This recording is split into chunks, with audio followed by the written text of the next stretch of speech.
Hi, and welcome to Azure Week. I'm Scott Wiley from Microsoft Learning Experiences, and I want to share with you a little bit about what we're going to cover this week. So we've got 5 days of Azure goodness taking you through all sorts of cool things from experts. And whether you're watching live or on demand, we're going to make sure this is a live and engaging experience for you. So, what are you going to see and learn? Today is all about overview, taking you through the broad sweep of the platform. Day 2 is Architecture Day.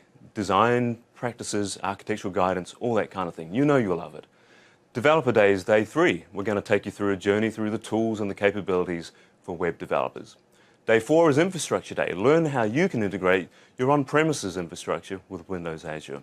And day 5, well, that's Devices Day, and that's about the Internet of Things and how you can connect devices of all kinds to Azure. So behind the store is Scott Guthrie, Corporate Vice President of Windows Azure, and he's ready to kick off and lead you through this journey. So sit back, relax, and enjoy. Thank you.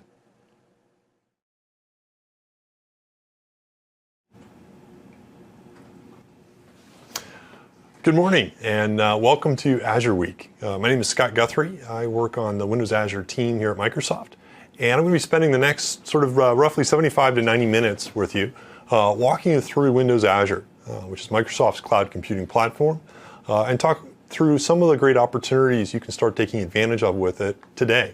So we're going to see kind of a broad overview in terms of what it's providing, a whole bunch of demos showing off how you can use it. Again, hopefully leave you with, after the end of this talk, a pretty good understanding of what are some of the things that you can do with it and what your appetite to attend some of the other great sessions that we're going to be having here this week. Or if you're watching after the fact, they'll be available online to download. So with that, let's go ahead and get started. So again, my name is Scott Guthrie. I help run the Windows Azure team. Again, what we're going to do is spend a little bit of time walking through what is Windows Azure and how you can go ahead and start taking advantage of it. So what is Azure in a nutshell? Well, basically, why should you even care about Azure? At a high level, Windows Azure is Microsoft's cloud computing platform. And it provides a really powerful way that can really help transform your business and the types of applications you want to build to support it. A couple key things it enables. One is the ability to move really fast. One of the things you're going to see throughout the demos I'm doing here today is just a lot of cases where you're going to see things that today might, in an on-premises traditional environment, might take you weeks or days to stand up. We're going to be able to create literally, in some cases, in seconds, whether they're databases, virtual machines, websites, etc. And this ability to instantly spin up the resources you need, the ability to have pre-built services that you can leverage, basically just makes development a lot of fun and enables you to move really, really quickly. You're also going to see, and I'll talk a little bit about throughout today, how you can save money with Windows Azure.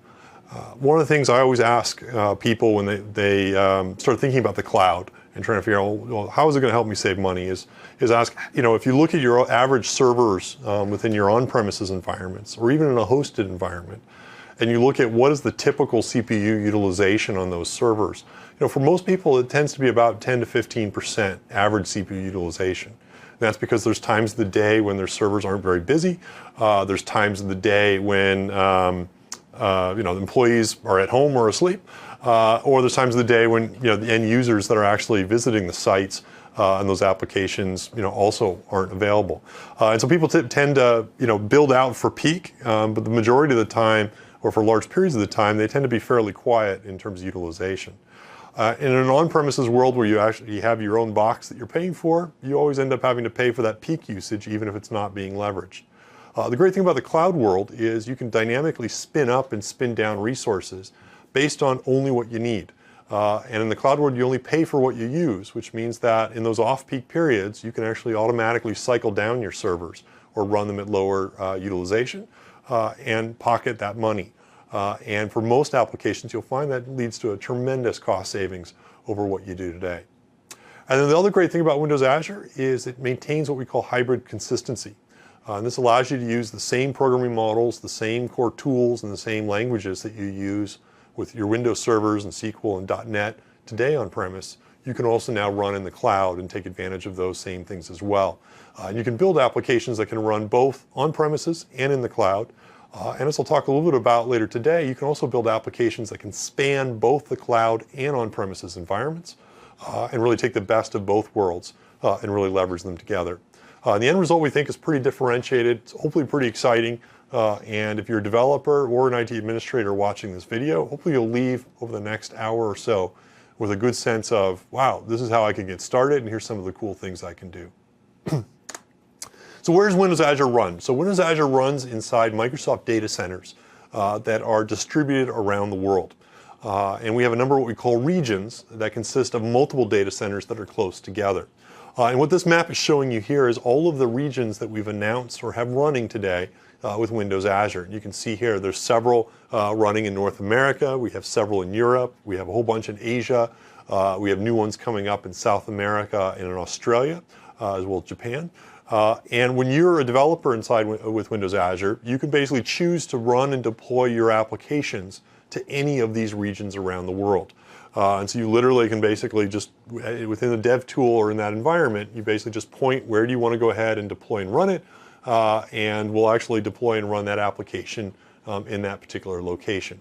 So the beauty here is, regardless of where you are situated around the world, you can choose to run your applications anywhere else around the world. And you have full control over that deployment and that location that you run your system. The other thing that's nice about Windows Azure is you'll notice we often have clusters of regions in the same continent. So for example, in North America we have 5 regions. In Europe we have 2, and you can see kind of 2 in Japan, 2 in Australia, etc. And what's nice about that is each of our regions are at least 500 miles away from each other. And so those 2, for example, in Europe means that you can actually build and run your application in one or even both of those regions inside Europe. And the benefit of running in both those regions is that you can basically maintain kind of what we call disaster isolation, so that even in the event of a bad storm or a bad natural disaster that might impact a particular region, you know that there's at least another region that's several hundred miles away where you can actually go ahead and run your application. That just gives you a little bit more peace of mind to know that you can survive natural disasters, because they do happen around the world from time to time, and that you always have choice and flexibility within any particular governmental or sovereignty area, that you can then run your application in multiple spots. So we talked a little about where you can run your application. Let's talk a little bit about some of that saving money again, because I think that is something that, again, a lot of people ask about and kind of really want to understand, because it sounds pretty good. How does that work? Well, again, as I mentioned earlier, you pay only for what you use. So basically, when you deploy an application in any of those regions, you're only paying for literally the minutes that you use them for. There's no upfront costs. You don't have to buy any licenses when you use Windows Azure. You don't have to have a Windows or SQL license already to use it. You can just literally walk up to the website, sign up, and immediately start deploying assets. As I mentioned, we do per minute billing, which basically means you pay only for what you use, literally to the minute that you use it. So if you spin up a virtual machine and run it for 12 minutes, you only pay for 12 minutes of utilization. You don't have to pay the full hour. You certainly don't have to pay for a full server. And so the benefit there, again, saves you a lot of money. We don't charge for stop VMs. So if at any point you decide to power down your virtual machines or your websites or your mobile services inside Azure, the billing stops at that point for any of your CPU compute. And as I mentioned earlier, it's really easy to get started.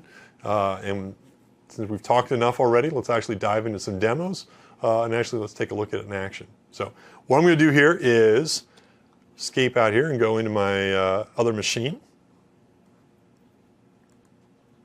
where we're going to visit the Windows Azure website, which I have loaded up here. It's just so you can go to azure.com and type it in, and you can literally follow along what I'm doing here.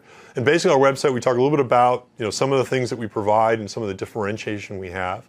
We have a nice documentation center that you can visit later, and it has a nice SDK sections for different languages and tools. So you can see we have SDKs, great SDKs for .NET, Visual Studio, a really good tutorial that helps you get started that you can walk through step by step in order to build applications. So a pretty easy way to get started. And you can learn about pricing, and you can download the SDKs and other things throughout the website. What I'm going to do though right now is actually visit our free trial page and actually sign up for a free trial. And to do that, I'm just going to go ahead and click this free trial link. And you can see here, I got a simple page. I can just go ahead and click this Try It Now button and walk through signing up for Azure. And it takes only about a minute or two to do. Once you do that, you basically get a free 30-day account on Azure that you can use across any type of resource. We basically give you $200 worth of Azure resources that you can then go ahead and spend these credits of $200 on any resource inside Azure. So you can create virtual machines, websites, databases, etc. Everything we're going to show you today, and in fact this week, is all live and inside Azure today. And so literally just by doing this free trial, you can sign up and you can immediately start doing it yourself. Now I'm already signed up, and so one of the things that you can do if you're signed up, you just click this portal link at the very top of the website, in the top right. And once you do that, it's going to sign you into our admin console, or admin portal. This is what it looks like right here. And it's a browser-based UI that lets you manage and see all the different types of resources that you've created and you're already using inside Azure. And so when you first sign up, it'll be blank. You can just go ahead and click this new button in order to create a new resource. You'll notice here I have a whole bunch of resources that are already created, and they're just populated inside this list. Well, I'll tell you what we're going to do is let's go ahead and kick off and create some new things and walk through them here inside our portal. So I'll start by going to the new button here. This is how you create new resources inside Azure. And you can see I create a website, virtual machine, mobile service. We've got databases, we've got caching servers and media streaming and a whole bunch more. And we're going to walk through a lot of these different resources throughout the day. I'm just going to kick things off though with something simple, which is a new virtual machine. And I can either use a gallery, which gives me kind of a nice view of a whole bunch of images and a whole bunch of advanced options that I can use. And you can see here we've got images for Windows Server. There's a whole bunch of SQL images that I can use, including the new SQL 2014 if you just want to try that out. SharePoint, BizTalk. You can, in fact, if you're an MSDN customer, you can install and use Visual Studio 2013 inside a virtual machine. We also then have Ubuntu OSs. We've got CentOS, we've got SUSE, we've got Oracle, including databases and app servers. All of these images are available, and you can just go ahead and literally click one and walk through a wizard to do it. You can walk through this sort of more advanced wizard through the gallery, or if you just want to do it super simple, just use the quick create option that's available inside the portal here. And so I'm just going to call this SkyQ Test. Looks like I've already used that name, so SkyQ Test 99. I can pick the image I want to use. I can choose the size of the virtual machine I want to create. So I could just start off with a single core image there. And then what I can do is just add a password that I want the virtual machine to have. I can pick now where in the world I want to deploy it. So let's deploy it in the east half of the United States. And just hit create.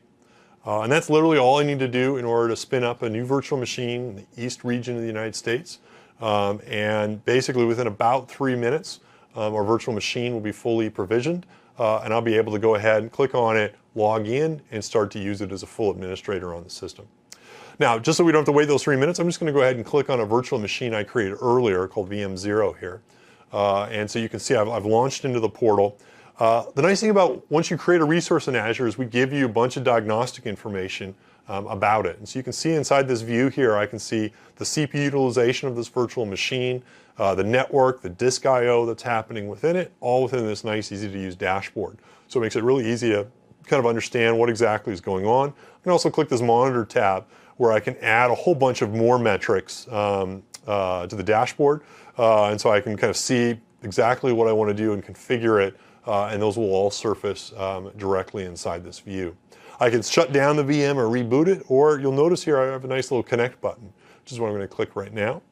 And when I click this, it's going to download a remote desktop or RDP file. I can go ahead and hit open.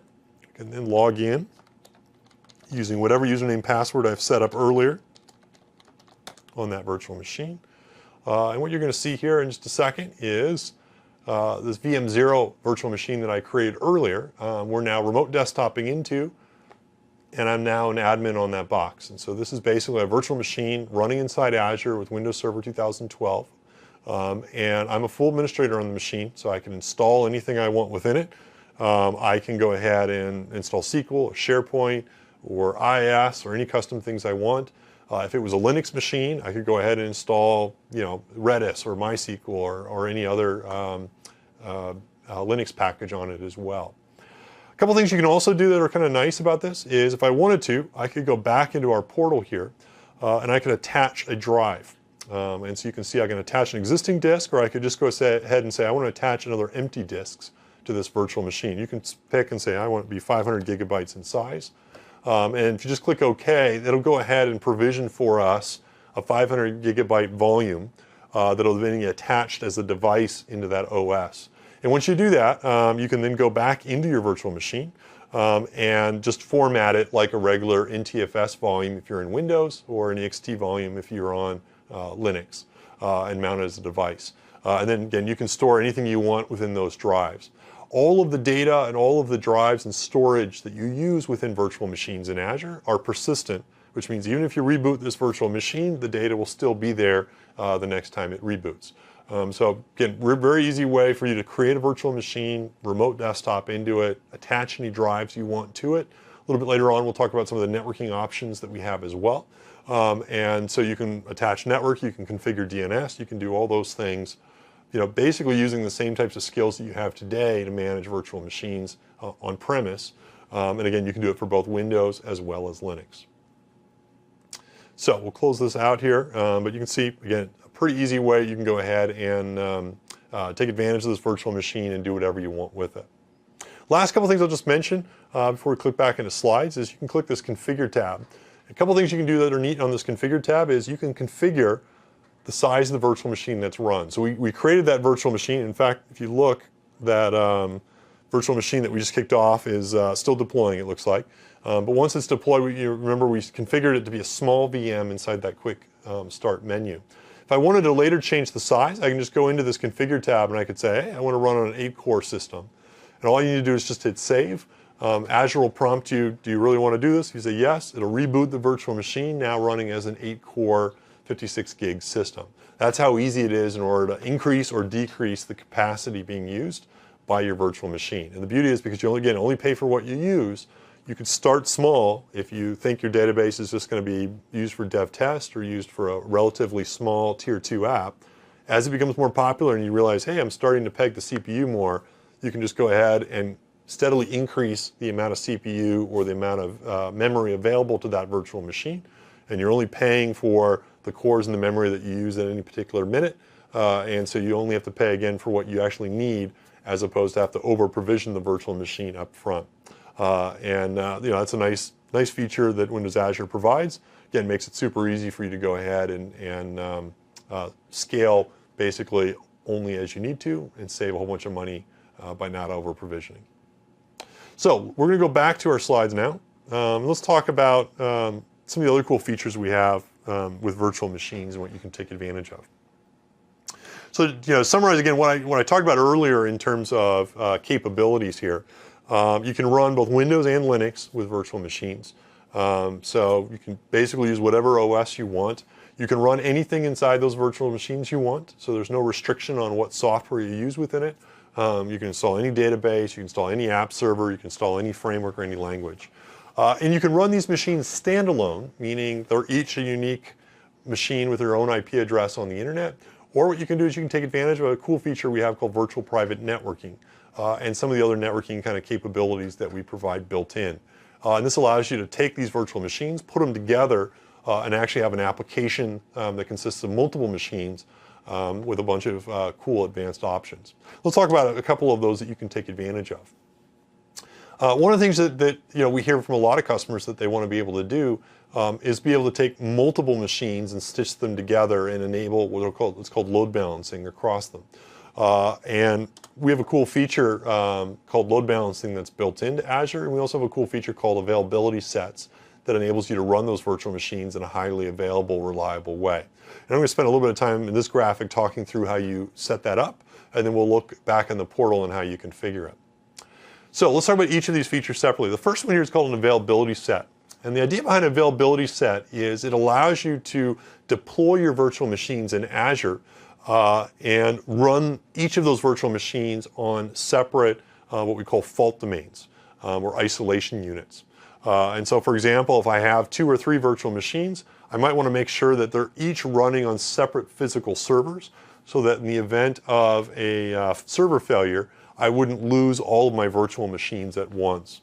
And this is a cool feature that's built into Azure. It basically means that you can create a virtual machine or 2 virtual machines, put them into what's called an availability set, and we'll make sure that we isolate them on separate physical machines, and we'll make sure that we even have 2 separate top-of-rack routers available, so that even if we lose the network or there's a hardware network failure, we can still preserve and make sure that at least some of your virtual machines are still up and your application can remain unaffected. We then have load balancing support, so that you can go ahead and configure a single IP address to the outside world and make sure that the traffic to that IP address is distributed across those virtual machines, across your availability set or across your Azure regions. The benefit about that means is, if one of these servers fails, the load balancer will automatically take it out of rotation, so it stops sending traffic to it, and your other machines can still handle the load. And better yet, Azure will then spin up another instance of your virtual machine on a completely separate server, and then bring it back into the network rotation and continue along. And that ability to do it kind of for you all automatically is kind of a nice feature that we have built in, and enables you to kind of build much more available and reliable systems. So how do we configure that? Well, let's go back into our Azure portal. Setting up load balancing, setting up an availability set is really easy.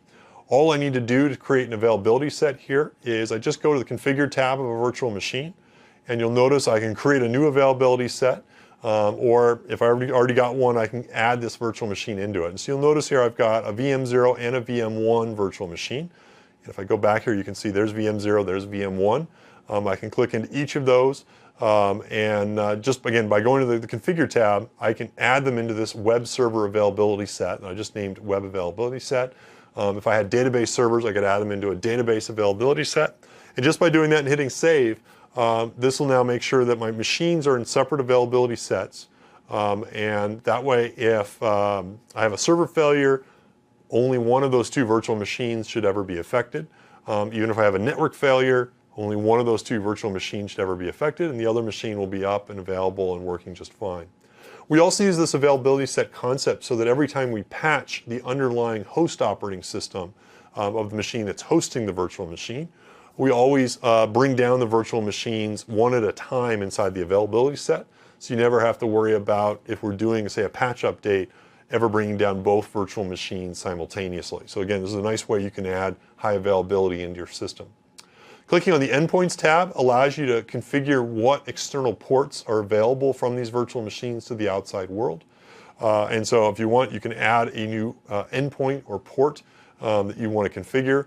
I already have an HTTP one that's loaded, so let's just click Edit on that.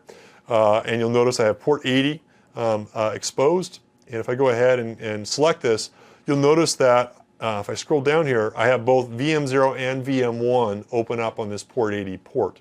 And so this is now, every time HTTP request comes to this DNS, it's going to distribute that load automatically between the 2 separate VMs. And you'll notice right here I have this thing called a probe setup. And that basically means that the load balancer is going to ping my web servers running in those virtual machines every 15 seconds. If after 2 attempts that web server is not responding, it'll automatically remove it from the load balancer rotation so that no additional traffic is sent to that virtual machine. And again, this is a way that, again, if my app is having a problem, or my server's having a problem, or my virtual machine's having a problem, Azure can automatically stop sending traffic to it, let it repair, and then once it's back up and running, we'll again start sending traffic like normal. And so it makes it really easy for you to go ahead and configure all this and be able to run it in a very reliable way. Last thing I'll just mention here is you'll notice this Manage ACL button. This is also a way you can go ahead and now set ACLing rules. So you can say, for example, I want to permit or deny access from a particular IP address or a subnet range. And this is another nice way you can do on any of our open ports, so that you can go ahead and control exactly who's allowed access to which virtual machine and run everything in a very secure way. By default, we actually turn off all ports. So you have to explicitly add, for example, the ports, in this case here, HTTP and RDP onto the virtual machine. But even once you add it, you can then go ahead and manage the ACLs. So you can say this port is open, again, only for machines accessing it from a certain IP address range, as a way you can add even more security on top of your instances. And again, all this is nicely built in, and you can take advantage of it in a really easy way. So that's a little bit about availability sets and load balancers, let's talk now about another cool feature that we have built into Azure we call virtual networking. So again, you can run these virtual machines anywhere you want around the world, and you can have them be kind of standalone virtual machines where they talk together over public IP addresses. The other cool thing that we have support for those is something we call virtual networks. And with a virtual network, you can actually effectively define your own virtual network or your own private network where you can have any IP address range you want. It doesn't actually have to be exposed to the public internet at all, so it can be completely private.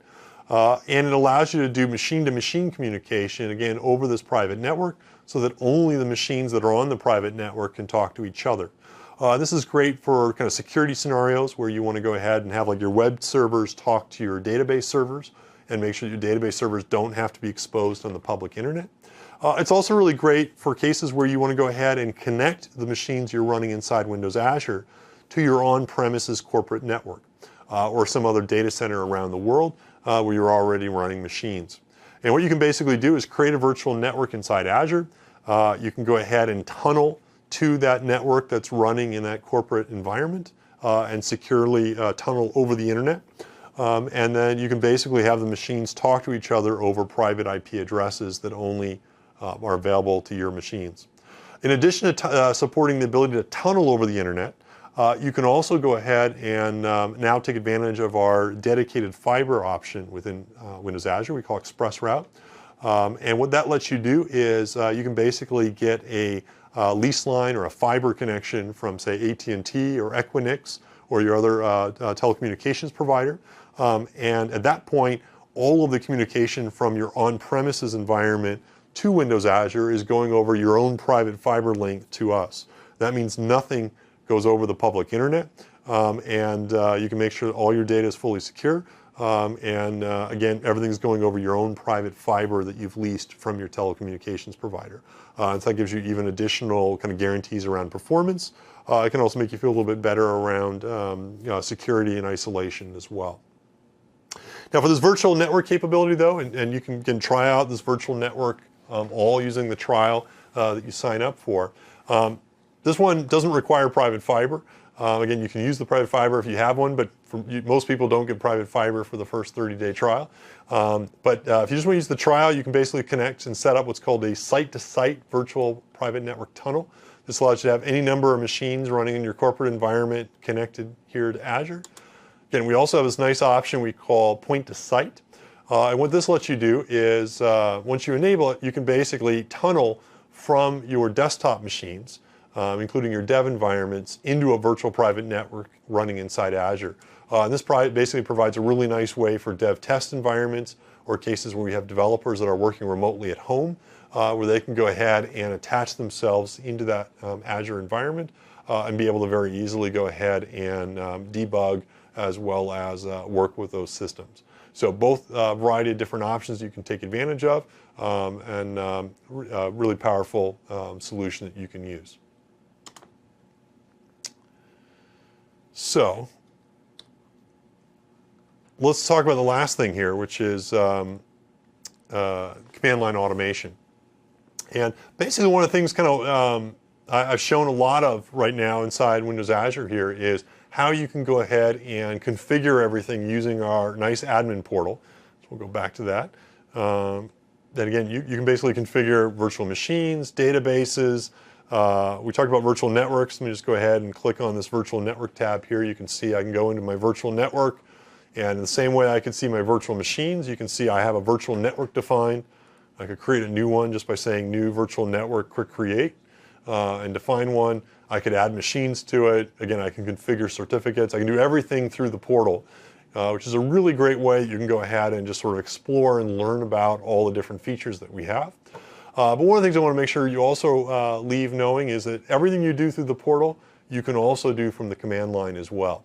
And so you can fully script everything as well, so you don't actually have to have any human interaction to change any of these things, and you can fully automate it so that at a later point you can immediately reproduce exactly what you've done over and over again in a repeatable way.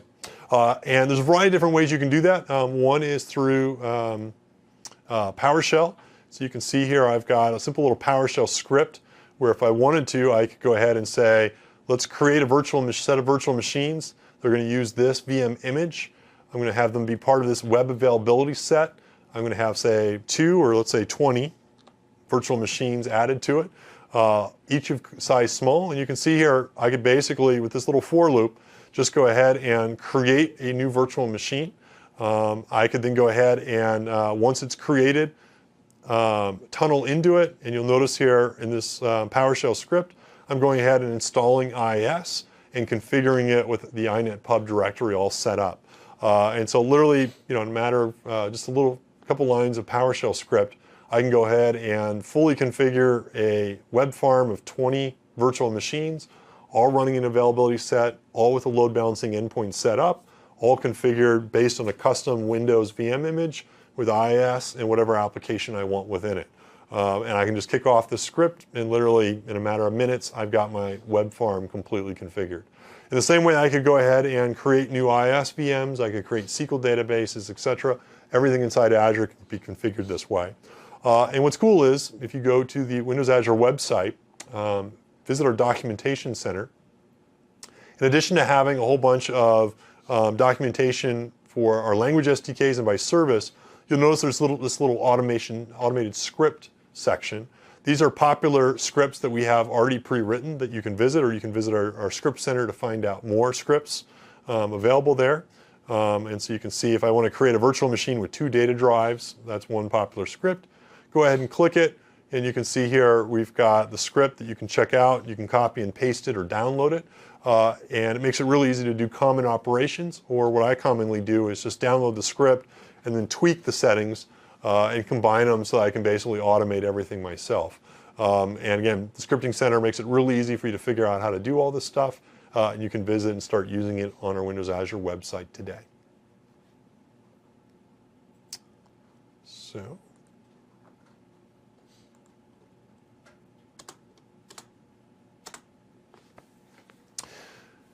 So we've talked a little bit about using Azure here with virtual machines, and obviously with virtual machines you can run a whole bunch of production software and systems within them.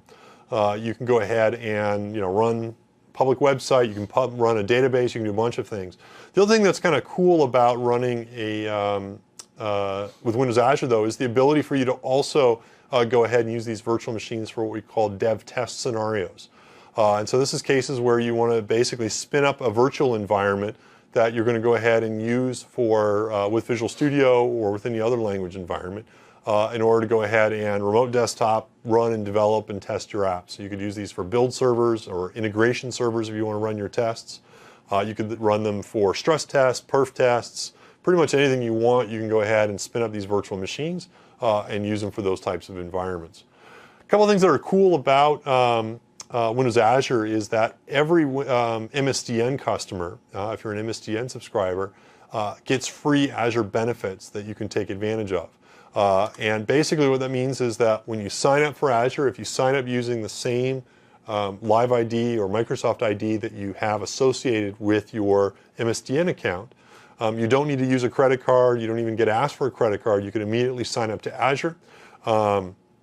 And what we do is we basically give you 2 nice benefits. One is we give you big savings off of the standard VM rates. In fact, up to 97% savings over the standard rates. So it's the cheapest way to run virtual machines, far cheaper than Amazon or Rackspace or any other cloud provider out there. We also then give you what are called MSDN credits that you can then, which are additional dollars that you can then spend on any Azure resource. What this basically means is if you're an MSDN professional customer, you get $50 of credits a month. If you're a premium customer, you get $100 a month, and if you're an ultimate customer, you get $150 a month. And that's enough where, for example, if you're a premium customer and you get $100 a month, you could spin up 3 virtual machines and run them 24/7 for about 25 days of the month, or 16 hours a day for 31 days of the month. You could run up to 500 web apps plus a SQL database, all at no cost every single month. And these credits get paid out to you every single month, and you can basically spend them on anything you want within Azure. So they could be virtual machines, they could be Hadoop clusters, they could be databases, media streaming, you name it, you can go ahead and take advantage of it. And so it's definitely something to leverage if you're an MSDN subscriber. It makes it a lot easier for you to go ahead and build applications. And the great thing is if you're an MSDN subscriber, you already have these free credits that you're getting. You might as well take advantage of them. So the other thing that's kind of cool is once you're inside the Azure portal, at any point you can click this little credit status at the top, and it'll tell you exactly how many of your MSDN credits are remaining. So it makes it really easy as well for you to go ahead and tell, how many hours have I used, or how many of those dollars have I used each month, and how many days are remaining of those credits before they're replenished. And if you want to, you can drill in and you can click and see detailed burn down rate of exactly how much of those credits that you've used. So it makes it really easy again for you to go ahead and start using your services. You'll notice here I have an MSDN account. All I have to do is just click at the top of the portal on the credit status. It tells me I've got $87 worth of credits remaining this month. And in 18 days, I'll get another $150 that I can then go ahead and spend on anything I want. So it makes it, again, a really easy way for me to figure out how much I have remaining. There's never a surprise bill. And if you're an MSDN subscriber, by default, we enable what's called a credit limit, which basically means that if you ever burn down through all of your credits, we'll make sure that we never bill you for any overages. We'll actually just suspend the account until the next cycle by default. And so again, you can sign up, you don't need a credit card, and you never have to worry about ever getting a surprise bill at the end of the month because we basically guarantee that we'll never bill you. If you want to, you can turn that off and you can use additional services on top of the free credits that you provide, but that's optional. And if you do turn it off and you want to take advantage of additional services, we also have a cool feature that any customer that uses Azure can now take advantage of, which is called email billing alerts. And so you can also set it up so that if your bill ever goes above a certain amount, say $25 a month, we'll automatically email you a notification that says, hey, you're approaching your limit, or you've hit that $25 limit, just want to let you know. So again, you can also set up these automated alerts. So again, there's never a surprise at the end of the month with what your bill looks like. So definitely take advantage of that if you're an MSDN customer. Again, you can sign up and immediately start using this today if you already have a Microsoft ID associated with your MSDN account. If you're an organization where your employees don't get the actual Microsoft ID associated with your MSDN benefit, and instead you just have a central administrator within your enterprise that signs up for MSDN and just gives you the MSDN software directly. One thing you can also do is ask them to go into the MSDN benefits portal, and they can now assign an Active Directory username to each MSDN subscription. And so you could be Microsoft/ScottGoo, might be your Active Directory name if you were me. And what that then lets you do is you can actually go and still sign up for Azure now using your corporate account. So I could sign up as ScottGoo at Microsoft.com as opposed to a Hotmail or an Outlook.com live ID. And I'd sign in using my Microsoft password. And at that point, then I'd have a corporate account with Azure that was still tied to my MSDN benefits. And the benefit there is it means that from your IT perspective, all their employees are logging in using the same Active Directory username password that they use for their on-premise systems. And if that developer ever leaves the organization, they lose access to their MSDN account. But you're still now able to use your MSDN benefits and get those free credits associated with each of those accounts, even if that employee is logging in using their Active Directory ID. So again, no reason not to use your MSDN benefits with Azure, regardless of whether or not you have access to the MSDN Microsoft ID, or whether you sign in just using your enterprise corporate Active Directory account. Both of those work great. You can take full advantage of your MSDN benefits when you do it. So this is a little bit about infrastructure. We spent kind of the first sort of half, if you will, of this talk talking a lot about infrastructure, and hopefully you left here knowing virtual machines, private networks, load balancing endpoints, ACLs on IP addresses. You can configure all of that. You can basically run any type of app you want. And again, you can take advantage of your MSDN benefits in order to spin up that type of environment to use for dev test or for production.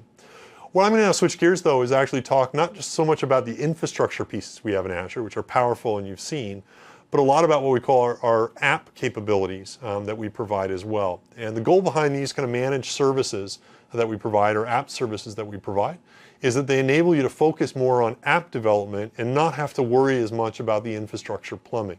And so in this world, rather than have to spin up a virtual machine that you deploy a database into as an example, I could just go ahead and create a managed database using Azure, where we're taking care of patching and hosting that database for you automatically. And you can focus much more on the app and your app development experience, where you just go ahead and consume that database and let us do a lot of that administration work for you. And what's great about Azure is we have tons and tons of these built-in managed services that you can take advantage of. So they could be databases, they could be Hadoop clusters, they could be storage accounts, they could be caches or content delivery network or CDN edge locations, directory servers, BizTalk services, media encoding, web app, and mobile hosting. All of these are features that exist today with Azure. And we're going to walk through just a couple of these over the next 45 minutes or so. And I think you'll leave going, wow, this makes development a lot easier. And the great thing about Azure is you can combine these things and use them standalone. You can combine them with virtual machines. And so you can choose to have infrastructure, to have these managed services. You can have just infrastructure, just managed services. Or what's really powerful is you can put them all together so that you can build solutions where you might use some VMs, but also use some managed services. And again, you can use them across Windows, across Linux, across any programming language, and you can compose them really nicely. And the end result, we think, is a really special offering. So let's see a couple examples of this in action. First kind of example of a managed service I want to use, because I think it kind of illustrates some of the power and the ease of use that they provide, is our SQL database option. Basically what this lets you do is lets you stand up a fully managed relational database running inside Windows Azure. And so basically it's the same programming model as SQL Server. It's the same SQL Server engine that you'd run in an on-premises environment or inside a virtual machine today. But what's nice about it is you don't have to think about it as a virtual machine. Instead, you can think of it as a service where we're doing the patching for you, we're doing the backup, we're running antivirus, all the standard things that are best practices to run on top of a database. And we cluster the database for high availability reasons. And that basically means we're running it across multiple physical servers. So again, even in the event of a drive failure or in the event of a server failure, we can basically make sure that your database is still available and is still ready to use. And it's really easy to get started. And what you'll see here is takes just seconds in order to go ahead and create it. So let's go ahead and try that in action. So I'm going to go back to the Windows Azure portal here. Now, if I want to create a virtual machine, again, I can create it in one of two ways. I can go ahead and create it as a virtual machine. And so you can say new virtual machine from gallery. And if you remembered earlier, we have a little SQL Server set of templates. And so I can pick the version of SQL Server I want to run. And I could choose, what size virtual machine I want it. And I can give it an admin password.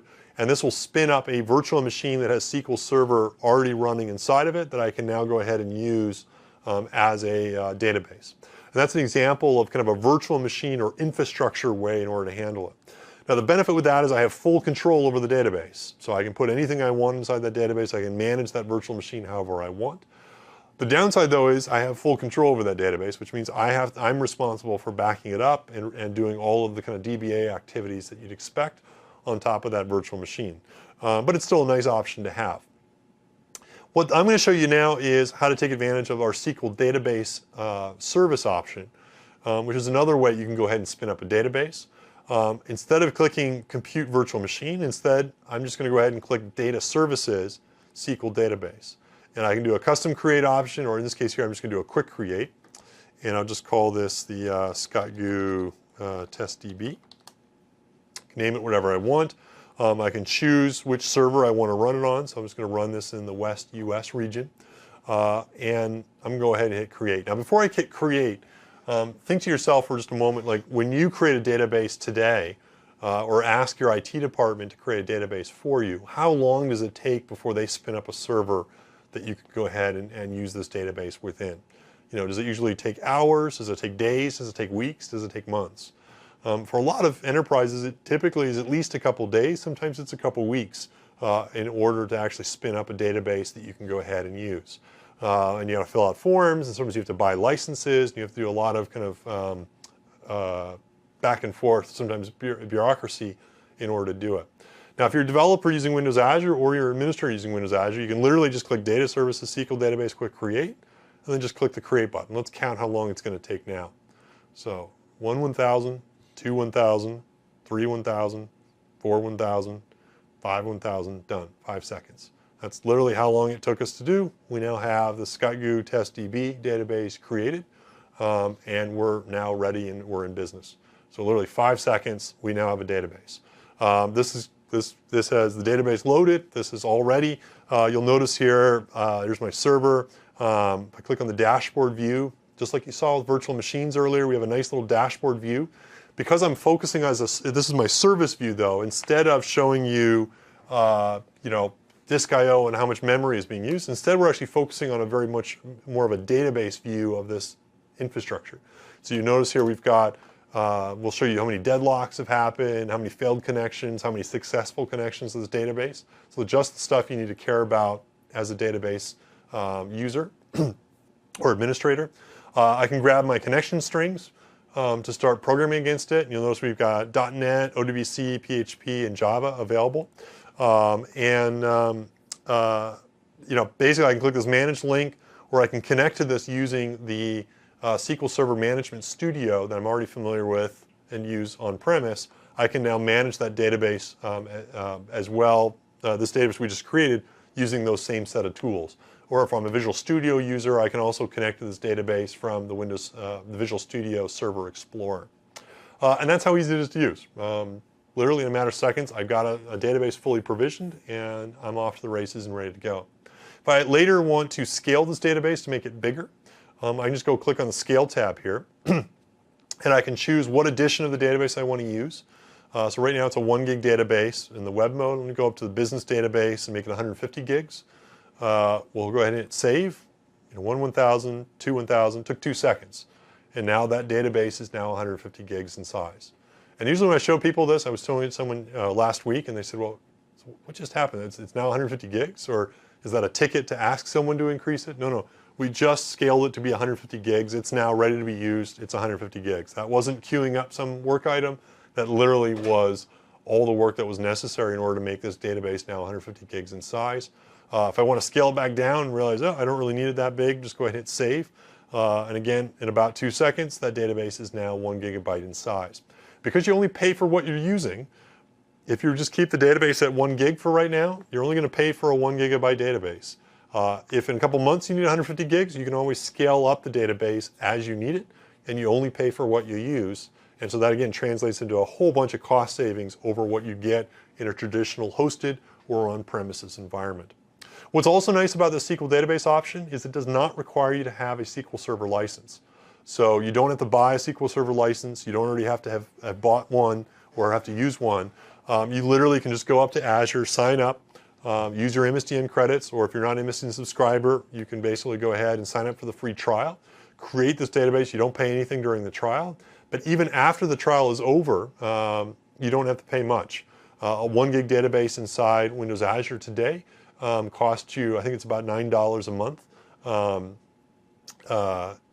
total. That's it. That's for the hosting, that's for the database license, that's everything. Just $9 a month. If you use only, say, 100 gigabytes, it only costs you, I think, about $4 a month, $4.99 a month, and that's it. No license fee required. You don't have to buy SQL. You've got a full database there. And again, as you use more data, you pay a little bit more, but it's fairly reasonable. And I think you'll find it ends up being much more cost effective than any other type of database hosting solution that you might find elsewhere. And that's how easy it is to use. So, that's sort of just one example, as I kind of mentioned, talking about some of these managed services. Database just happens to be one of many, many examples of services that you can go ahead and create and use. Again, it makes it really easy for you to go ahead and spin anything up, take advantage of it in a very cost-effective way. And as a developer, have a lot of fun building apps with this way, because it's a lot more fun than having to wait or have a whole bunch of meetings to figure out whether or not you're allowed to use that infrastructure. So we talked about databases. Let's go ahead and switch gears now and talk some more about some of the other services that we provide and some of those other kind of managed environment capabilities that you can go ahead and leverage and use. The next one I'm going to talk about is something called websites. And basically with a website, it enables you to host and run a web app inside Azure. It's a managed service, so just like that SQL database option, I could create a virtual machine and put IIS in there. With the website option, I don't have to create a virtual machine though. Instead, I can just spin up a website and it will be fully managed for me, which means that IIS and Windows will be automatically patched as well as .NET on the server. I don't have to worry about kind of availability and load balancing rules and network IP address rules. All that's built in and taken care of for me with the website service. And instead, I can just focus on building my application, and I can very easily scale it up and scale it down using some of the built-in features that the web service system provides for me automatically. And we're going to go ahead and show some of those features in action. So I'm just going to go ahead here and go back into Windows Azure, and let's go ahead and create a new database that we can use. So just go ahead and hit create new.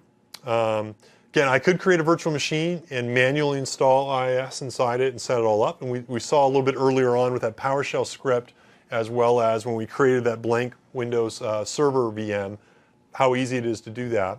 What I'm going to do though instead is take advantage of this managed service option inside Azure and click new website. And I can quickly create one of those managed website services that'll handle all that infrastructure for me. And I can do it just like with a SQL database in a matter of seconds. So we're just going to call this ScottGoo Test Web. And I can choose where I want to run it in the world. So I'm just going to run it in the East US here. And I'm just going to go ahead and hit create. And you'll see it takes about 10 seconds. So you'll see about halfway there and done. It's created.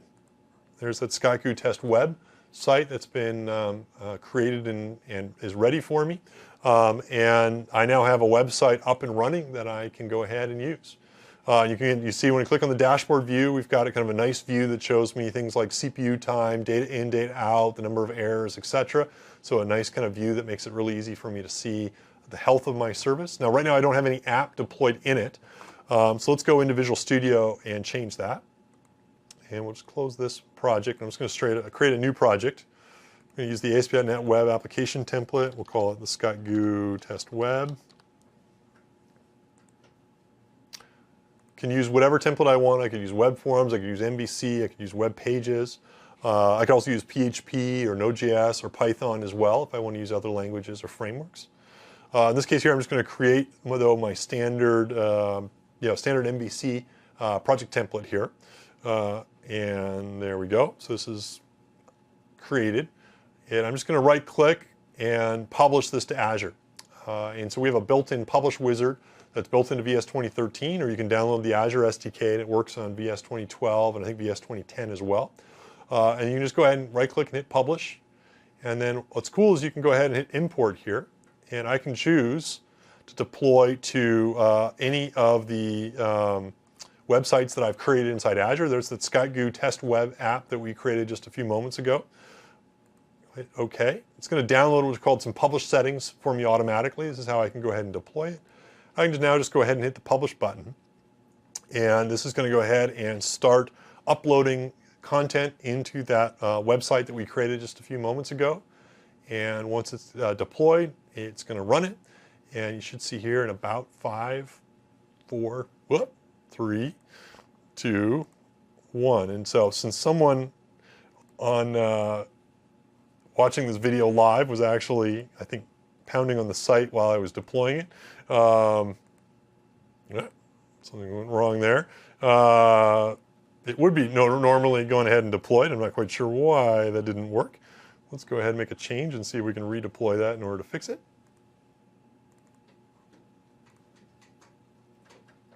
I would just say another change.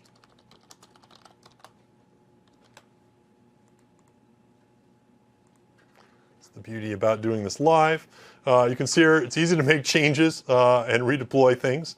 And hopefully we're going to see here in just a second that it deployed live. And so usually you don't have thousands of people watching live hitting the server exactly in the moment you're deploying. And so I think what ended up happening was the app loaded before I'd actually uploaded everything in it. We're going to talk about a feature that we just shipped that actually will solve that for production sites a little bit later on. But you can see here that change actually thankfully fixed it. And you can see our another change text string that we made a modification to is now live, and anyone can actually now hit that site out there on the internet and can go ahead and pound on it and see it in production. And what's great is if I go back and now visit my website and my dashboard view, you'll notice here, yep, in fact, I am getting an awful lot of requests happening, and I can get kind of this nice real-time view that's actually showing how many people are actually hitting the server at any point in time. That updates at a 1-minute granularity.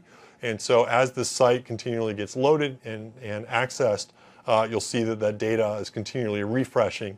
And I basically now have a good sense now, whoop, another 170 people have all logged in. And again, you can kind of get a sense of how that site is doing and how it's scaling and being used. And the beauty is I can basically manage all this from my desktop here. And I now have a site out there on the internet that I can make changes to that anyone here watching can go ahead and access and use. And that basically is how easy it is in order to actually spin it up and start taking advantage of that web app. Now, if I want to do more advanced stuff, I could go back into this and I could manage domains. So I could map my own custom DNS entry to this website. So right now it's a scottgu.testweb.azurewebsites.net. But if I wanted to, for example, I could go ahead and set this up to be, mycustomdomain.com or .co.uk or any other extension that you wanted to. And you can configure that. We also let you configure SSL endpoints. So if you go ahead here and click the Configure tab, you can go ahead and configure and manage SSL certificates. So if you scroll down here, you can upload an SSL cert, and it can either be an IP address-based SSL cert, in which case you'll get a unique IP address for your site, or it can be an SNI-based cert. SSL cert, in which case you can actually pool multiple SSL certs on a single IP address. Both of those are supported. And again, you can bind and configure all that in a really easy way. You can enable diagnostics, which we'll talk about how to do in a few minutes, and set all that up. You can enable what are called monitoring endpoints, which we'll also look at in just a few moments. What that lets you do is you can actually set it up so that this website gets pinged from a variety of different locations around the world, and we can send you automatic notifications and email anytime your site's having problems or appears down. So you can go ahead and configure that in a really easy way. You can manage and connect your connection strings, and they'll be encrypted for you. Change your default IS settings and documents, change your managed pipeline, you can turn on WebSockets, and a whole bunch more. So all this stuff's really easy for you to go ahead and configure and enable. And again, you can do this all within this nice little dashboard. It looks like we've got 514 users have already tried hitting this site. So we're already starting to take a little bit of load on top of this system. So let's talk a little bit about some of the cool capabilities that this provides beyond just sort of basic web hosting, and how we kind of think this differentiates a little bit as a service and some of the neat offerings that it has built in. So a couple things you can do. So one is, obviously, I showed a fairly easy way for you to go ahead and do publishing to it. A lot of people often ask, well, what's happening behind the scenes? Is there virtual machines running, load balancing? How does that work? Well, the nice thing about this website service is it looks really easy to use, and it is really easy to use. You basically just create a website, deploy something into it, and away you go. What's nice about it is behind the scenes, though, is it's doing some pretty fancy stuff for you automatically. And it's enabling you to run kind of a site that can run in high scale, and that you can really throw a lot of load and usage at in a high availability way. And what I'm going to show here is just a simple example of kind of what is happening behind the scenes when you're using this website service. So basically, let's say I deploy using Visual Studio or maybe a PowerShell script a new app or new website. This is going ahead and copying it for me onto the appropriate web servers. And behind the scenes, when I created a website, there's a set of virtual machines that are allocated to that website that I can go ahead and use. And so just by deploying it inside Visual Studio, this automatically did all the web deploy settings for me and made sure that that .NET app, in this case, was deployed on top of virtual machines that were ready. It then also wired up a load balancer. And so now when browsers type in the DNS entry, rather than go directly to the virtual machine, it actually goes through a load balancing layer that's also managed by the website service. And what the website service will do is automatically route that request to a virtual machine and then go ahead and send the response back to the user. What's nice is if a whole bunch of traffic comes to my site, the load balancing layer inside the website service can automatically direct that load balanced traffic to a variety of different machines. And so I can scale out my website to run across any number of VM instances that I want to basically have. And if I ever have a server failure, the website service will automatically remove that machine from rotation, spin up a new virtual machine for me, and start sending traffic to it. And the benefit there is I always have high availability. I always have a load balanced infrastructure so that I can scale out my work. And I always have server monitoring enabled so that if I ever have a failure, either software or hardware of a virtual machine, all of the retry and all of the load balance rotation logic is built in for me. And the end result is I can focus on my app and take advantage of all this infrastructure in order to basically have a rock solid delivery mechanism in order to run and have that app be available to people outside the world. And all that's built in, and it looks really easy when we just created that website a few moments ago. This is what's happening behind the scenes, and it's some really powerful stuff that you can leverage. Other cool thing that's built into Azure websites is the ability for you to easily scale those sites to handle lots of load. And so, for example, here I could go ahead inside Windows Azure. And what's cool about our website feature is, let's look at this website again now. You can see here, and lots of users, 514 here. I can go ahead and click on this scale tab, and since we're handling a lot of load, I might need to scale this thing up. And so you'll notice here I can basically run in what's called a free mode, in which case this is running with very minimal capability. I can run in what's called shared mode or what's called standard mode. When I run in standard mode, I can basically choose what size VM I want to run this in. So in this case here, I could say I want to run in a small VM size or medium or large. And I can choose how many instances I want to run this in. And so I could say I want to run this on 3 virtual machines, and all I have to do is hit save. And at that point, it will automatically scale out my site to run across 3 virtual machines. So really easy way I can scale up or scale down my number of virtual machines to handle whatever type of load that I'm actually receiving. Now the other option we have, which is pretty cool, is the CPU option. And what that lets you do is you can actually auto scale your virtual machines to basically scale up and scale down based on the actual load that your site is seeing. So for example, if I wanted to, I could say I want to run this on at least 2 virtual machines and up to 7 virtual machines at any given point in time. And I could basically say I want to try to keep my memory usage or CPU usage between 30 and say 69%. And all I need to do is hit save. And once I do that, it's going to go ahead now and scale out this virtual set of machines for me in order to handle that. And what this means now is if I want to, I can basically automatically spin up these virtual machines based on my CPU load. And you can see here enough people are hitting this site apparently on the video that I actually now have 3 virtual machines running. So I'm apparently getting an awful lot of traffic. Basically this is just going to automatically start scaling up if my CPU is ever above 69%, and just keep adding virtual machines into rotation up to 7 VMs, because that's what I've configured as the max. After the show is over, my sense is my traffic is going to scale down or is going to drop quite a bit. As soon as my CPU goes below 30% for a period of time, we'll start turning off virtual machines down to 2 VMs, which is what we've configured to be the minimum at all times.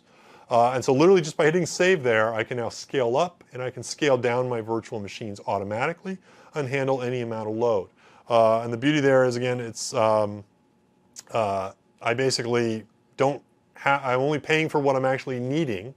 And you can see here, we even tell you in the portal, hey, because I'm running right now 3 virtual machines, I've saved up to 57% by setting up this auto scale rule. And the great thing is that auto scale rule is just a built-in feature of all standard-based websites. And so if you're running reserve mode or standard mode with Azure, you basically get this feature as a built-in capability, turn it on, and you can start saving a whole bunch of money by doing it.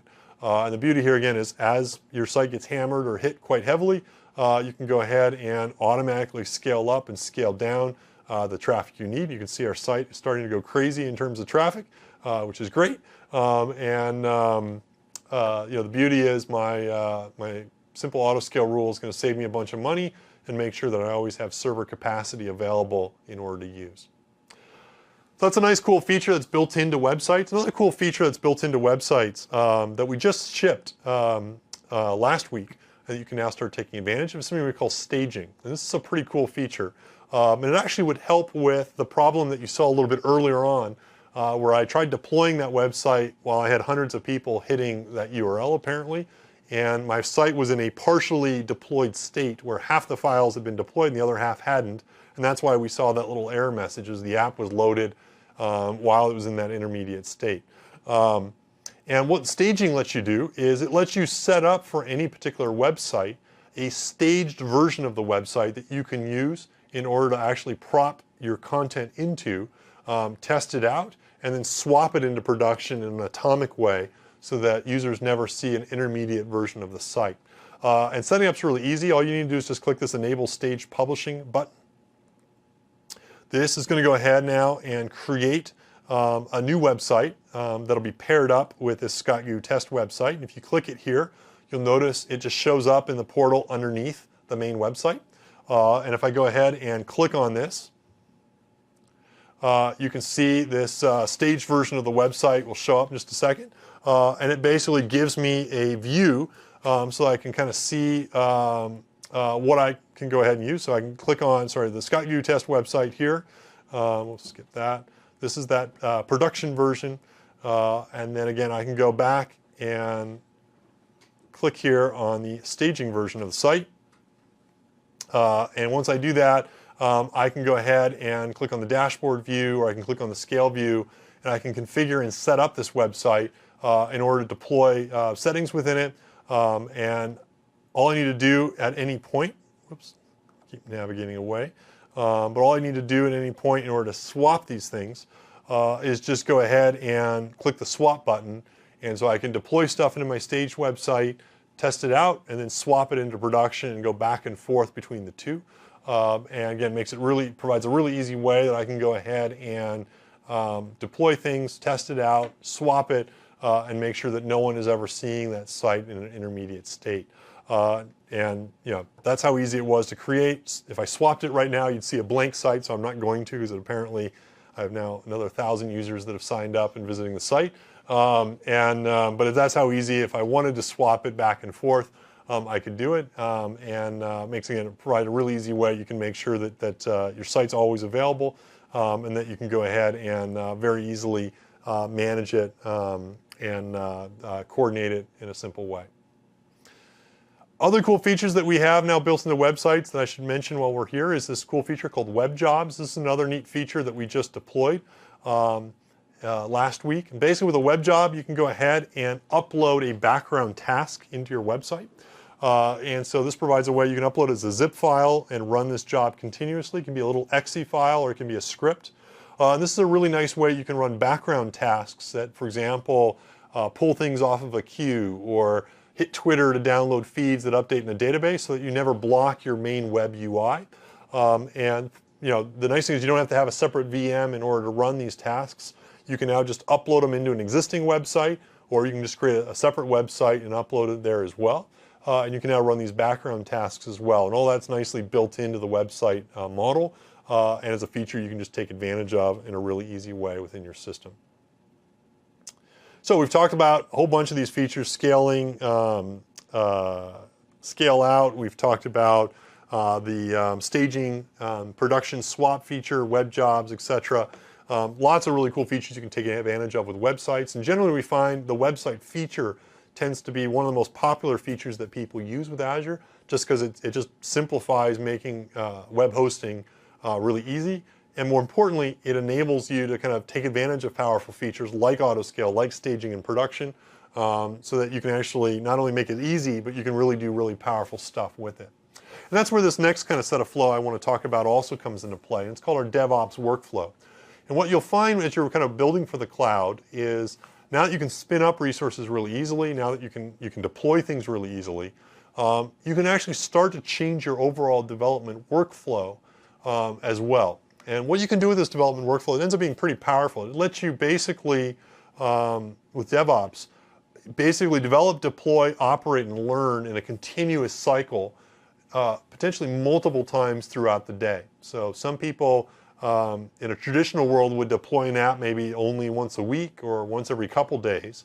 In a DevOps workflow, you can actually be deploying live multiple times a day, sometimes on every single check-in or every single build that you actually do of your site. And what's nice about this DevOps workflow is because you can do this in a continuous way, you can constantly make small changes, deploy it, immediately get feedback if you've got bugs or if your user engagement is dropping or improving, and you can learn, make another change based on that learning, and in a continuous way kind of make these small delta changes to your application and to constantly improve it. And the nice thing about having those small changes is they basically allow you to learn very quickly, really focus on the value within your application, and get immediate feedback as to whether or not your assumptions about features or assumptions about that value really pan off. If you build something you think is a really cool feature but no one ends up using it, you'll find out immediately. And you can figure out, oh, let's make it more discoverable or invest more in making it, people find it more. If you find a lot of people using the feature and then they abandon it, you know, wow, either we got the feature wrong or maybe that wasn't what people wanted. And again, you can choose to make your investment in your features in a much more accurate way. And because you're making small updates of code, the other really nice thing about that is it allows you to find and fix bugs much faster and easier because you know there's smaller code deltas. And so if you start seeing that there's more errors flying throughout the site or more exceptions happening, you know you can pinpoint what code change actually caused that, and you can immediately go ahead and fix it. And what's nice and what's kind of key to enabling this DevOps workflow is to have something that's repeatable, reliable, predictable, and lets you cycle throughout this as fast as possible. And what's cool about Azure is we make it really easy to enable. We have there's a variety of ways you can enable it. So if you want to, you can write your own custom build server, your own custom continuous integration server, and on every check-in, just automatically kick off a build and automatically deploy it into the cloud. And I showed you earlier how you can use PowerShell in order to script things out. You also saw through the portal how you can just manually do it. What we enable also is something we call Visual Studio Online, which allows you to hook up, if you're a Visual Studio user, your Visual Studio IDE or your set of team environments, and you can automate this in a really nice way using Visual Studio Online as well. And this lets you use either TFS or Git as your source control system. It enables you to leverage our built-in cloud-based build servers. So we'll spin up servers and automatically do compilations and builds for you in the cloud, so you don't have to manage that. And we have a complete continuous integration environment where you can run your unit tests and then automatically deploy in the cloud in one continuous motion, all built in. And so it ends up being a really powerful way and a really easy way that you can go ahead and enable a continuous integration environment. So let's take a look at how this works and how you can leverage it. So we're going to go back into Azure and see how many users are on our system now. Did we break 2,000? No, we're only at 1,700 still. But we come back again, and I bet we'll be at 2,000 in not too distant future. So what I'm going to do here is actually show how you could build and manage a very simple DevOps workflow using Visual Studio Online, Visual Studio, and Windows Azure. And to start off with, I'm going to go into Visual Studio, and I can just create a new project. And so you can create any number of projects inside Visual Studio Online. And I just happen to have one that's already created that has a hello world already deployed in it. So I'm just going to click on it. And so you can see it gives me a view on my sprint, my current sprint, my bug items, my work items, what my burn down rate is, my Kanban board, etc. And I can go ahead and set up source control. In this case here, I've set up Git-based source control within this system. And you can see here I just have a simple MVC project that's already loaded up within it. You can see here I've got Hello Leap Norway again. This was actually a talk I gave a couple weeks ago, so that was the last time I gave this talk. So we're going to change that source code for this event instead. But you can see this, I have source code already loaded up inside this project. Now, we're going to modify that source code in just a second, but before we do that, let's go into Azure and let's create a new website and let's link it to this source control repository. And so to do that, I'm just going to say custom create inside the Azure portal, and we'll just call this Scott Goo DevOps. and I'm going to, let's put it in, say, East US, or let's just put it in the West US. I'm going to publish it from source control.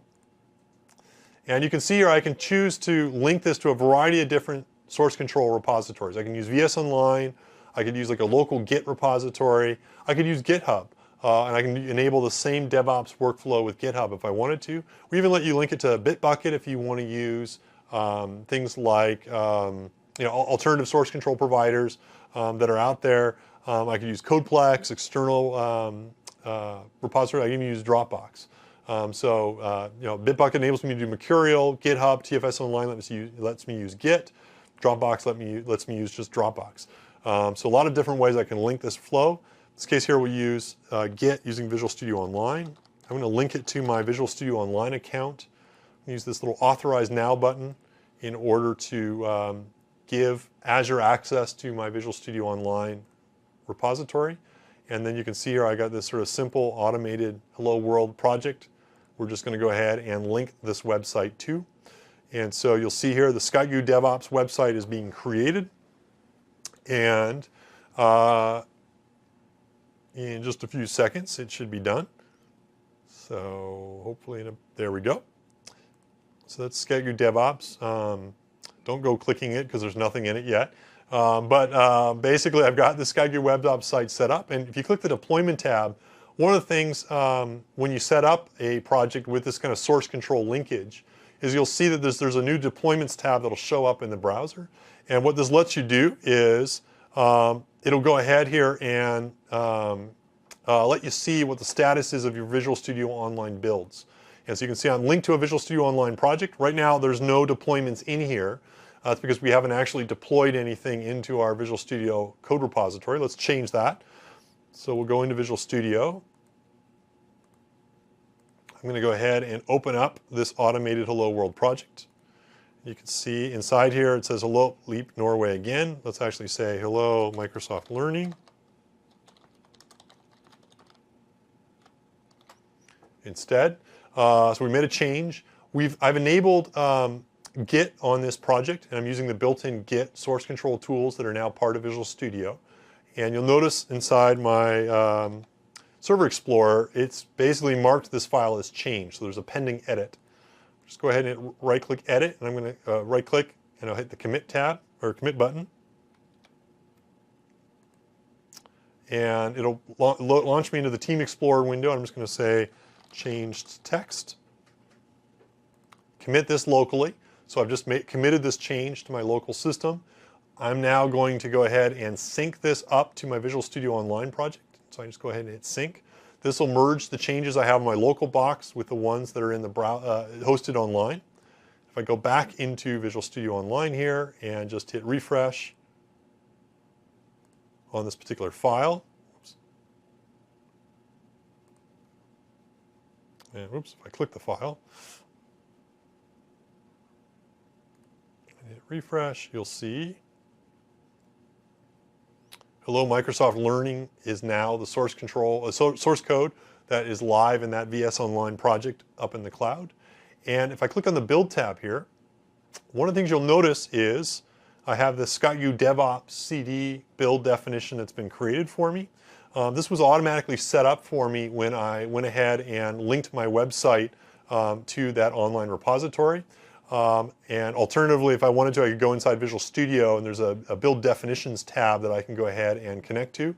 And so if I wanted to, I could go ahead and actually edit the build definition and customize it as well. So I could choose what branch I'm using. You'll notice here the default setting we set is what's called continuous integration. This basically means every time we do a check-in, it's going to automatically kick off a build in Visual Studio Online. And if you click on the queued build right now, you can see we're doing a build right now.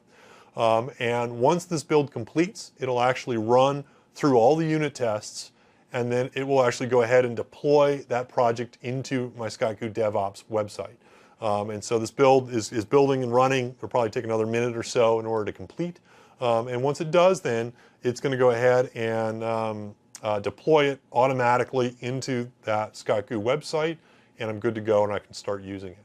In this case here, I'm deploying it live into the SkyGoo website. We could use that staging feature I talked about a few minutes ago to instead deploy it into the staging site. I could do a last-minute check on it, making sure that the build looks good, and then push the swap button and flip that staging site live into production, at which point I have a completely automated workflow for check-ins to do builds and unit tests and to deploy into staging on Azure.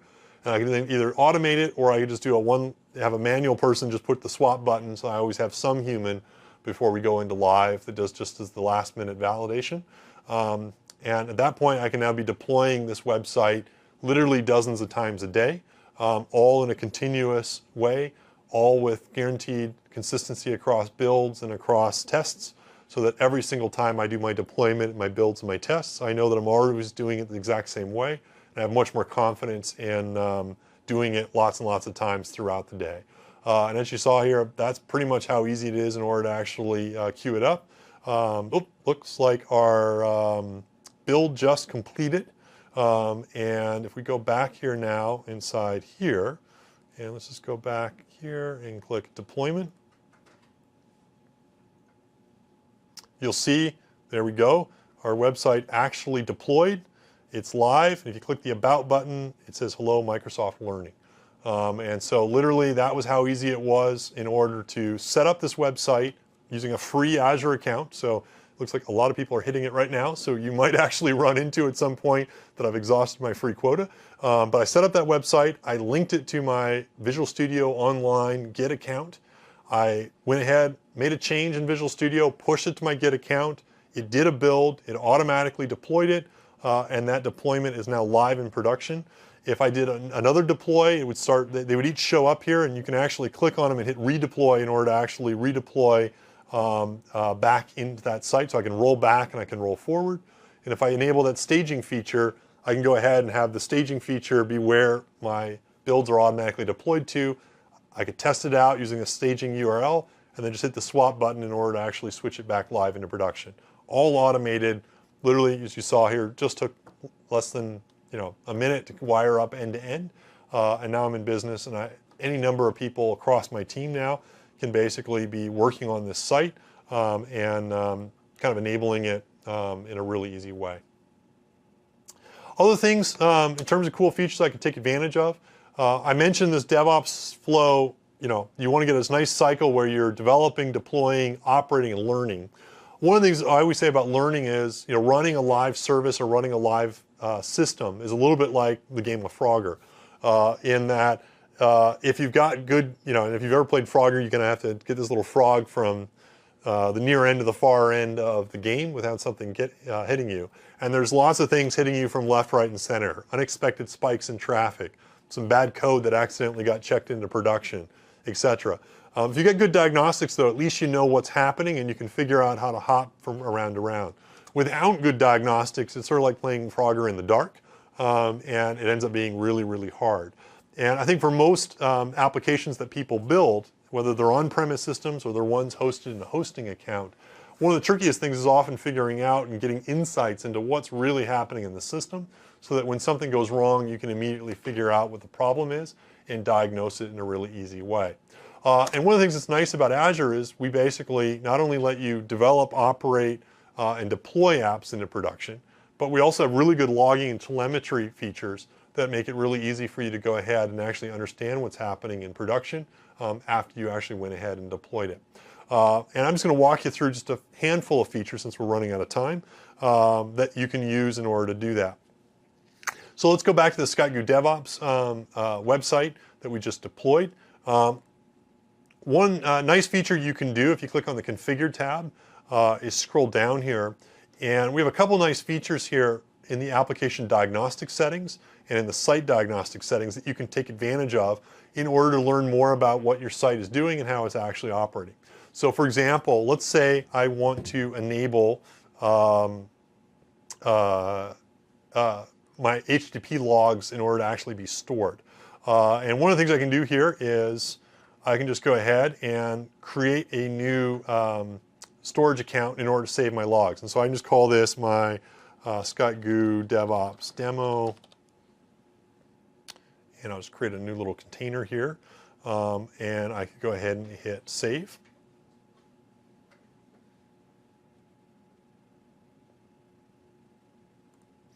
And what this has gone ahead and done is it has basically just created for me inside my Azure subscription.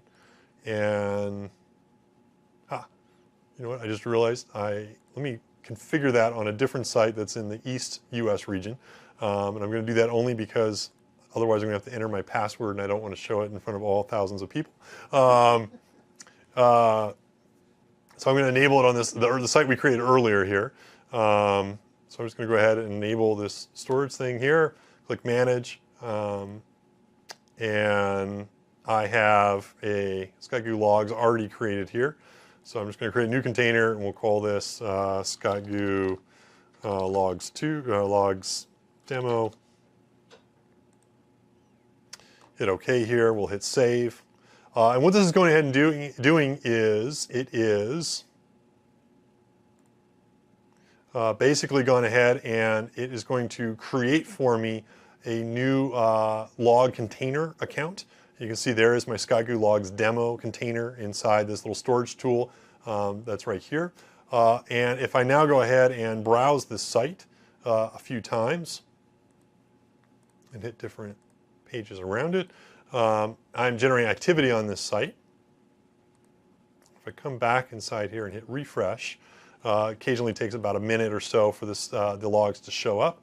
But what I'll see, oh, there we go, I just created it, is I can drill into this container, double click, and I can now, I'm seeing the HTTP logs automatically be uploaded. And you can see, oh, there's another one. And oh, looks like a few other people had that idea while I was doing the demo. And you can see I now have all the HTTP logs from this live website being populated inside that storage account into this text file. And so it's basically a really easy way I can now go ahead and see what's happening in terms of traffic on my site, who's getting failures, who's getting errors, etc. And that was literally how easy it was for me to just go into the website, go ahead and click and say, store these web server logs to the storage account. And I'm just using the storage tool in order to access it. And you'll notice here in the tree view, it is 2014, the calendar year. That's the month, January, the day, the 27th, and that's the 17th hour of the day. And this is basically set to Greenwich Mean Time, which is why you might be wondering why it's 17 hours. Is presumably it's an 8-hour time difference to London, and so that's where that time comes from. And basically, you can see it's constantly being updated. I have different logs for different front-end VMs. Remember, we had 2 VMs running because we had autoscale turned on. So I can see exactly what's happening and whether or not those requests are succeeding or failing, how long they took, and who's accessing them all directly. So these are all 200s, good. If there was a 304, that's a redirect. We can look into that. If I saw 500s, I could then debug and try to figure out what the problem is. That's how easy it is to enable HTTP logs. If I wanted to, I could go ahead now and enable application logging as well. All I need to do is just turn this on. Again, I could go ahead and pick it to go to that same blob storage account. This allows me to take my system diagnostics, so the same logs inside .NET that I'd use with system diagnostics in order to do trace statements. I can pump errors, warnings, information, or verbose, and store it in that blog, what do you call it? SkyGoo demo logs account. And so I could basically just go ahead and dump all of my system diagnostic settings into that account. And now if I instrument my app with system diagnostic lines, all those trace statements will also be written into the storage account for me automatically. And this will be collected across a web farm of machines. And just like you saw with the HTTP logs, it'll be time-based, which makes it really, really easy for me if someone starts saying, hey, I'm seeing errors on the site. I can immediately look at my logs, both my HTTP logs as well as my system diagnostic logs, and correlate and try to figure out what's causing those errors and what might be going wrong within the system. Other cool features that we enable, again, I could do outside-in monitoring, so I could set it up so that we could basically say, if we scroll up here, home page is up, we could say MSL demo, and I could basically say, hey, let's hit this site from San Antonio and from Chicago, and actually I just type in the URL there, and then once I hit save, we'll constantly be pinging this site from multiple locations, and I can set up what's called an alert. I just need just the time. Let me just show you an existing one that already exists. If I go back here, on top of, say, my ScottGoo website, which is an existing log that I already have. I can go ahead and on my monitoring tab here, I can look at alerts and metrics that I've set up, or I can create a new one automatically set. So you can see the metric details here.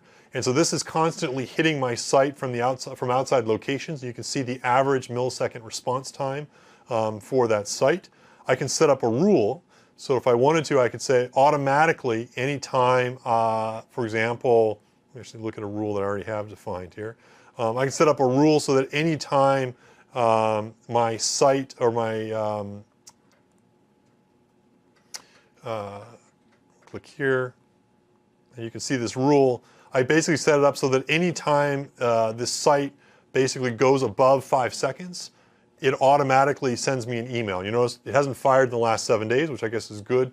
You see, 7 days ago, well, this is good that it hasn't fired because it basically means Azure is working well. But if, for example, I had a code bug where maybe I was hanging on a database connection or on a resource that wasn't there, and my latency spiked in my website, this rule would trigger and automatically send me an email or anyone else that I define the rule to go to saying, hey, by the way, this website seems to be having problems. All automatically. I could then log in, look at my logs, and very quickly figure out what the problem might be. Again, the cool thing is all these features are just built in. You can take advantage of all of them in a really easy way within your site and stuff you can leverage. Right now I'm storing all this diagnostic and all this log data into a service called their storage service, which is a built-in capability of Windows Azure. This is a highly scalable, durable storage system in the cloud. What's great about this is I can store literally petabytes of data inside our storage system. And so we've got some customers that store hundreds of petabytes. Most people store a lot less, but you can go up to hundreds of petabytes if you want to. And you can basically write to the storage system using our .NET, PHP, Node.js, Java, Python, Ruby APIs, or you can just write to it using a REST API. You can keep your storage system content secure so that only you can access them, or you can also optionally expose the contents of the storage system over HTTP. And so this is a really nice way. Let's say, for example, you have a website where you upload documents, maybe a PDF file or images.